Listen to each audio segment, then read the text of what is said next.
So one of the things that as we teach people about movements is that we find some clinical pearls.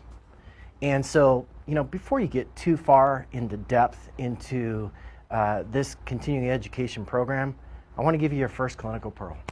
Something that you can take today. If you were to stop right here, that you could walk back to the clinic and have this as a clinical pearl.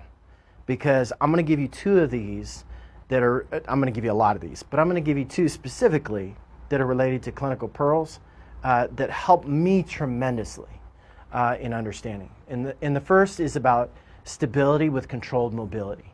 And when we talk about the lower kinetic chain, a lot of people approach it in a lot of different ways, and they come up with these nice catchy terms and things like that. What I think about is stability and mobility. We got to have stability while controlling the mobility. And so one of the clinical pearls is that you have to have a stable foot and ankle. So we have to have nice control, stability at the foot and the ankle. We have to have good stability at the femur.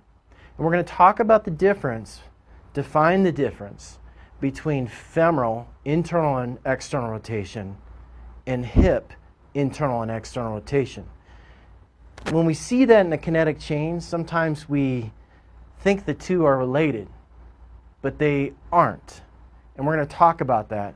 And so when I talk about this, I talk about having a stable femur and having a stable core and having controlled mobility at the hip.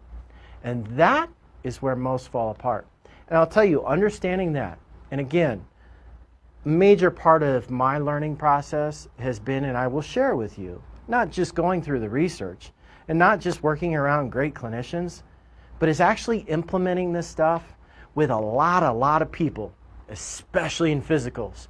And if there's one thing that taught me the most when dealing with especially female soccer players is teaching them to have controlled mobility at their hip.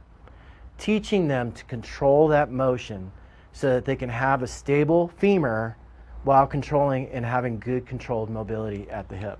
And we'll talk specifically a little bit more in depth about that, but if there's one clinical pearl, that's it for you right now.